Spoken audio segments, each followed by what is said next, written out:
EVM का सवाल इसलिए महत्वपूर्ण हो चला है कि ईवीएम गड़बड़ी करती नहीं है और ईवीएम गड़बड़ी कोई कर नहीं सकता है। चुनाव आयोग ने बकायदा इस पे मुहर लगा दी है और चुनाव आयोग ने तो बकायदा प्रैक्टिकली दिखला दिया कि देखिए कोई गड़बड़ी होती नहीं है। और इस देश का विपक्ष भी मुद्दा नहीं बनाता है ईवीएम को, तो फिर क्या गड़बड़ी? और गाहे बगाए विपक्ष हिमाचल में जीत जाता है, कोई बंगाल में जीत जाता है, कोई कर्नाटक में जीत गया, कोई पंजाब में जीत गया और इन सब के बीच हाल में कोई तेलंगाना में भी जीत गया। तो ईवीएम तो गड़बड़ी होगी तो सब जगह होगी, लेकिन यह बात किसके जहन में आएगी कि यह भी गड़बड़ी के जरिए सत्ता दिलाई जाती हो, या आने वाले वक्त में राजनीतिक दिशा कैसी होगी इसको अपने अनुकूल बनाने के लिए ईवीएम का खेल चल रहा हो।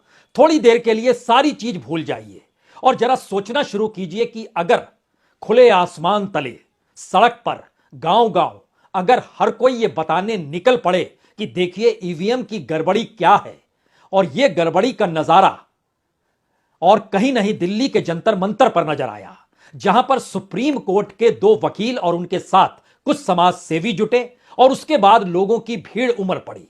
उस भीड़ से हमने भी सवाल किया ईवीएम को लेकर। जब इलेक्शन कमीशन खामोश है, वो कहता है सही है, विपक्षी राजनीतिक दल मुद्दा बनाने से कतराते हैं, और लगातार ये विचार निकल कर आता है कि दरअसल इस देश के भीतर में ईवीएम की गड़बड़ी नहीं है बल्कि विपक्ष ही नहीं है, इसीलिए मौजूदा मोदी सत्ता या बीजेपी जीत जाती है, तो फिर आपत्ति क्यों है?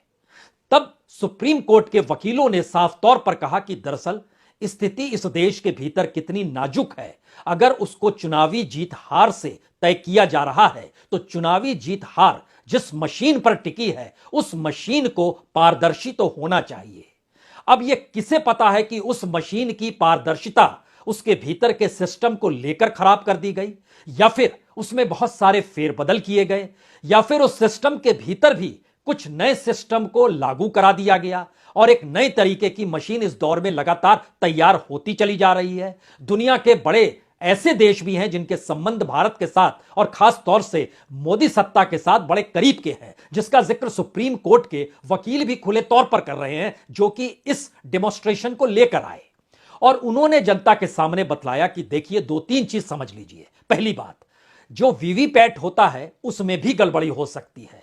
जहां भी आप बटन दबाएंगे उसके बाद जो वीवीपैट में जो आपको चुनाव चिन्ह नजर आएगा, लेकिन वह चुनाव चिन्ह जब आप फाइनली निकालेंगे तो उसमें भी परिवर्तन हो सकता है। यह भी कमाल की चीज थी। इसका भी खुला प्रदर्शन वो जंतर मंतर पर करने लगे और बताने लगे कि किस तरीके से चुनाव आयोग ने इस दौर में 2 बड़े परिवर्तन किए। एक, वीवीपैट की जो ऊपर शीशे से देखने की मशीन होती है, उस शीशे में पहले सफेद शीशा था, अब उसको ब्लैक शीशे में कन्वर्ट कर दिया गया।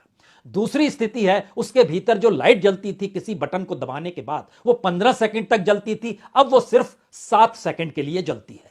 और इसी बीच में तय निर्धारित हो जाता है कि ईवीएम दरअसल इसके भीतर जो आपने किया वही नजर आया। और इसी का डेमोन्स्ट्रेशन सुप्रीम कोर्ट के वकीलों ने, चंद समाज सेवियों ने, कुछ एक्टिविस्टों ने मिलकर किया और लोग जुड़ने लगे। हमें लगता है एक नजारा इसका जरूर देखिए, उसके बाद इस बात की दिशा में बात बढ़ेगी कि इसका रास्ता क्या निकल सकता है और क्यों विपक्ष खामोश है और क्यों नैरेटिव भी बनाए जा सकते हैं। और नैरेटिव इस दौर में राम मंदिर को लेकर जो बन रहे हैं, उस नैरेटिव ने कभी राजनीतिक लाभ बीजेपी को दिया नहीं है इससे पहले भी।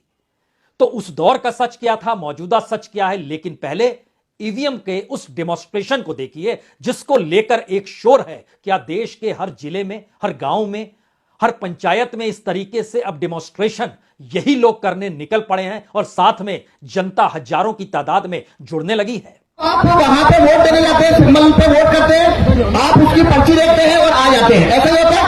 अब यहाँ पे मैं बताता हूँ उसमें वोटों की चोरी कैसे होती है। इसके अंदर ये जो बैलेट यूनिट देते हैं, हमने 3 सिंबल रखे हैं। एक सिंबल है एप्पल, एक सिंबल है बनाना और एक है वाटरमेलन। केले का बटन दबाइए। मोबाइल आए कर ले भाई, मोबाइल डाले आगे। हाँ, अब बताइए केला ले लिया आपने, नहीं केला दिखा, आप भी दीजिए, केले को वोट दीजिए, केला को वोट दीजिए, ठीक है, हो गया वोट आपका। अब देखना, देखिए अपना सिंबल देखिए, केला आया, आप देखिए इसमें केला दिख रहा है, दोनों ने केला देखा, दोनों ने केला दबाया, तो इसमें से 2 वोट निकलना चाहिए बनाना। लेकिन ये देखिए, निकाल के दिखाओ। एक एप्पल और एक बनाना, एक केला और एक सेब, सबकी वोट दिया गया था सिर्फ केले को। अब मैं फिर से ये आपको करके बताता हूँ, वाटरमेलन पे देखेंगे, हमने वाटरमेलन पे वोट दिया, देखिए पर्ची किसका आया, तरबूज। फिर से आप तरबूज पे वोट देंगे, ये देखिए हमने फिर से तरबूज पे वोट दिया। देखिए इसमें से वापिस से क्या हुआ, इसने वापिस तरबूज का वोट चोरी कर लिया।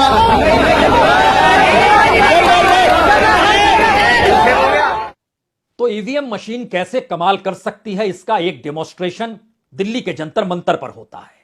अब ये तैयारी कर रहे हैं, क्यों नहीं इसकी जानकारी देश के तमाम लोगों को दी जाए और उनके चौखट पर पहुंचकर इसकी जानकारी शहर दर शहर दी जाए, जिले दर जिले दी जाए।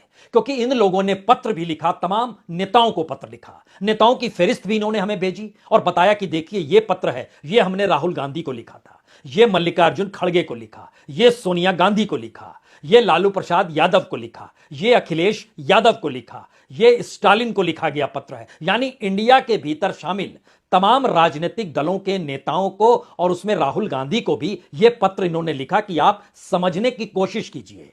उस पत्र के जरिए दो ही संदेश हैं, एक तो जान लीजिए यह कैसे खेल होता है, और दूसरा अगर इस खेल पर आप खामोशी बरतेंगे तो इस देश की सामाजिक आर्थिक परिस्थितियां जितनी डावाडोल है, वो बेरोजगारी को लेकर हो, महंगाई को लेकर हो, किसानों को लेकर हो, मजदूरों को लेकर हो, महिलाओं को लेकर हो, या इस देश के भीतर में जो भी परिस्थिति गरीब के साथ जुड़ी है और देश और गरीब होते चला जा रहा है। दरअसल जनता उस बात से आहत है कि कहीं देश और पीछे तो नहीं जा रहा है, और पीछे जा रहा है तो जनता को ही जागृत होना पड़ेगा।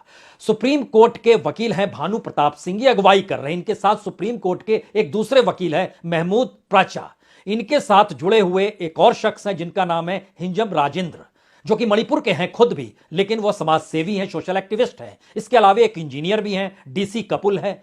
इसके अलावा भी कुछ और नाम है, वो प्रेम प्रताप हैं, कृष्णपाल सिंह है, विनय कुमार है। तमाम लोग एक के बाद एक जुड़ रहे हैं और इनका प्रयास है कि दरअसल देश की माली हालत और परिस्थितियां अगर राजनीतिक दलों पर ही छोड़ दी जाए तो वोट तो जनता को देना है, और जनता जब वोट देती है और नेता को चुनती है तो कुछ नेता जिम्मेदारी लेते हैं कि उन्हें चुना गया है। लेकिन अगर यह पहले से तय हो जाए तो फिर वह डेमोक्रेसी कहां गई, जनता के चुनने के वोट का महत्व कहां गया, वो तो गायब हो गया।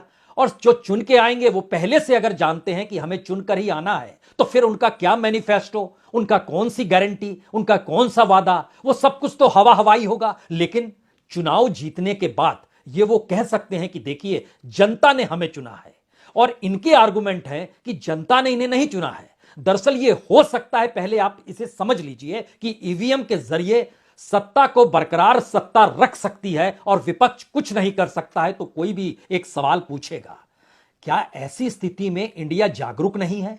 इंडिया से मतलब इंडिया गठबंधन है। क्या वाकई कांग्रेस हो, जेडीयू हो, आरजेडी हो, समाजवादी पार्टी हो, कई बार मायावती ने इसका जिक्र जरूर किया, लेकिन मायावती इंडिया के साथ नहीं है। लेकिन हर चुनाव परिणाम के बाद मायावती इस बात का जिक्र जरूर करती है कि देखिए ईवीएम की गड़बड़ी से चीजें हो रही है। उन्होंने यह अंदेशा पंजाब में आम आदमी पार्टी की जीत के बाद भी किया, और उन्होंने यह अंदेशा तेलंगाना में कांग्रेस की जीत के बाद भी किया।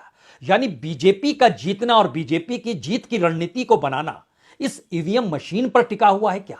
अब यह बड़ा सवाल है, क्या वाकई इस देश के भीतर में विपक्ष या इस देश के पॉलिटिकल प्लेयर्स जो हैं, अगर वही पहल नहीं कर रहे हैं तो क्या अब जनता जागनी शुरू हो रही है? जनता इस बात को समझने लगी है, या जनता समझ जाए इसको लेकर ही अब सुप्रीम कोर्ट के वकील हो या सोशल एक्टिविस्ट हो या समाज सेवी हो, वह इन बातों को कहकर निकल रहे हैं कि आप हमें चाहिए तो कहीं जेल में भी डाल दीजिए, लेकिन हम अपनी बात को रखेंगे। इस तरीके से ईवीएम के जरिए सत्ता अपनी जीत की गारंटी ले रही है।